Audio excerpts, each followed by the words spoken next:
Welcome back, Homo sapiens. TCH here. Yeah, probably I should just quit my biology classes now.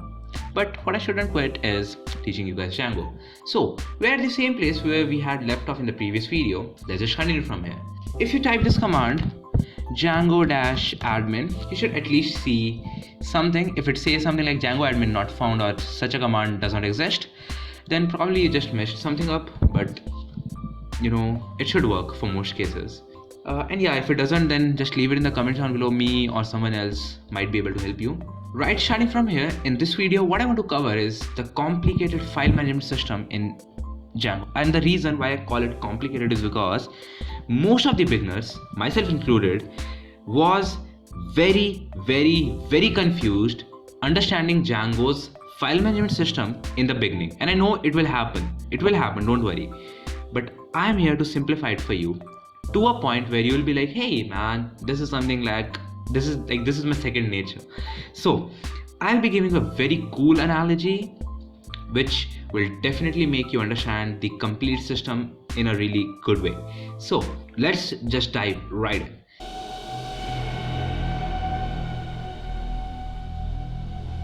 We are here and on a terminal, and I hope that you know how to open a terminal. I'm currently in this folder, and this is a folder that I'm here. It is an empty folder, nothing inside it. Okay.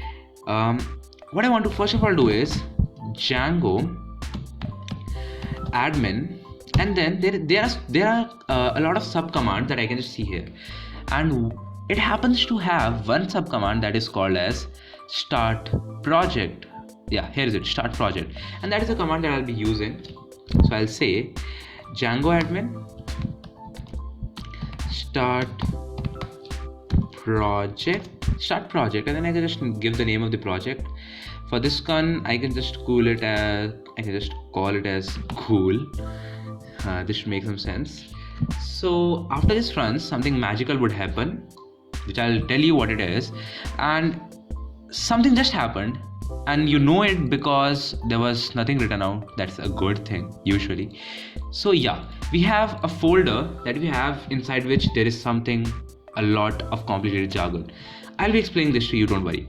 So right here, what is it? Well, first of all, this is your project that we just created called as school, inside which if you come, you see two files, or rather one folder, one file. One is a folder called as school, inside which there are lot of complicated looking files, but don't worry, I'll simplify it for you. And then we have this manage.py, and this manage.py, even though we won't be writing a lot in it, but we'll certainly be using it a lot because that is where we manage our entire project from. So let me just give you the analogy of how this actually works. So we ran this command called as Django admin start project cool. This created this folder for us. This is your entire project. Then inside which you have two helper files for you. This is a cool. First of all, it happens to have the same name. You can definitely change it, but it just has the same name for simplicity, of course. So this one happens to have the name of cool. And the thing is that this cool is kind of like your entire operating system or your entire manager for the Django project that we'll be writing in a while. And after that, we happen to have a file called as manage.py, which will act as the connection between everything. So how will you start a server? How are you going to migrate stuff? And don't worry if none of this is making any sense, because yeah, this complete series is made for you so that you can understand what each and every word means. So here's an analogy.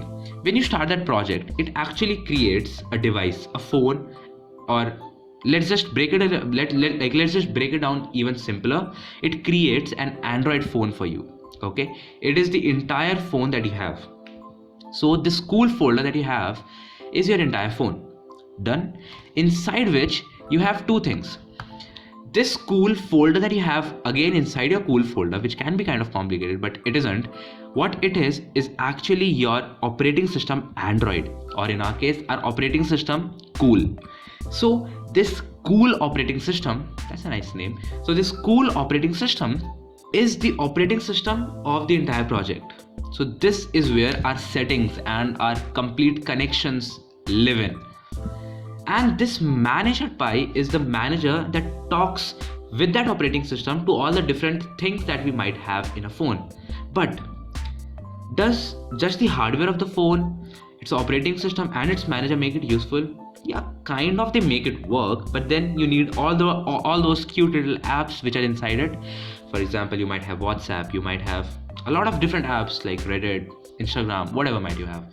So each of those apps are what, like, those are the actual crux of your mobile phone.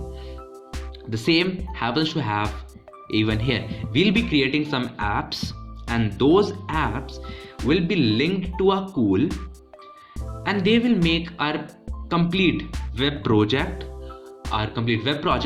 or the web app work. Now yeah, when I call it web app, I don't mean just one specific app. This entire project that we just created is called completely as a web app. Okay, I know that I have confused you enough, but just think of it like this. You have one main phone, which is this folder, your complete cool folder, inside which you have a cool, which is your operating system, and your manage.py, which is your manager. Great. So let's just at least get some work done. So let me just come into cool.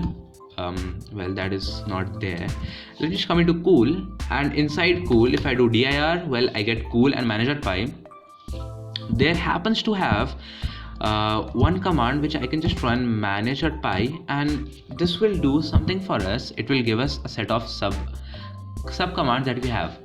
Among those, the first one that I want to show you is called as run server, because, well, that runs our server. So I can say python manage.py and run server. That won't work, it's server. And once you do that, it stops and says, or actually it reads some things. Let me just go through each and every bit. First of all, it says watching the file changes with straight reloader. What is it? When we make some sort of change in our project, it triggers something. It gives out a signal that tells our Django app, hey Django, I have just changed something in my project. Come on, reload and show it to the user. That's good. Then it says system check identified no issues, zero silence. So first, after that, one, it detected that there is some sort of a change that I have made. It checks, hey, do you have some issues with it, with the way that you have created things? It says that no, I couldn't figure out any issues. And then it says you have 17 unapplied migrations. Your project may not work properly until you apply the migrations for the apps, admin auth, content type sessions and all. This was a lot to take in. What it actually is, this like a web project actually contains of your web apps connected with a database, which we'll be creating just after a few videos. So what happens is, inside those databases, Django has a huge level of abstraction for us, so you don't have to go very deep into how are you going to log in a person, how are you going to really authenticate a person. That Django just gives you out of the box, and that is really cool. After which it says run python manage.py migrate to apply them. So yeah, that is a command that alongside with run server can help you to migrate all of the changes. And what do I mean by migrate? Forget about it. Don't think about migrate or migrations, anything about that right now. We'll be talking about it in detail in the upcoming videos. Then it's just the name, the time, it says Django version, cool.settings. Now this is where the settings come into play, because it goes into the settings and sees what are the settings that I have created, and then sees the starting development server at this place.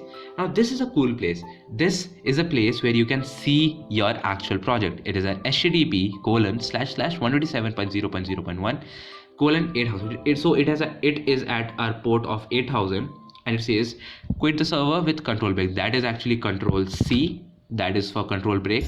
So let me just run the server again and hop on to my Chrome and run 127, which I don't have, 127.0.0.1 at 8000 port.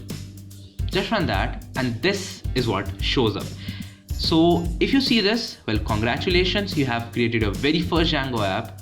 But before going, I just want to tell you a little bit about this stuff. What is it? Well, I just loaded a page and it says get/http like this can seem a little complicated, but this is absolutely not at all complicated. I'll tell you what it actually means. It means that whenever I open a web page, there are some sort of protocols that are happening behind the scenes. And a protocol is just some set of rules that everyone in the world happens to, or rather every computer in the world happens to follow, or happens to be agreeing for exchanging the data. So there's this one thing called as get request, there's one thing called as post request. We'll be seeing everything in detail, don't worry about it if you are not understanding anything. And then, well, everything will just fall into play. And what will happen if I just close the server? Well, very naturally it will refuse to connect, or it will say, yeah, it just says that refuse to connect. So that is it. I can just run this and everything should be absolutely fine, no issues. I can just reload and it will just come into play. So if you see this, be absolutely happy, everything went well. Congratulations on your first Django app, and I'll see you in the next video. Until then, bye bye. And of course, if you are liking these videos, like, share, and if you haven't already, subscribe the channel. Bye bye.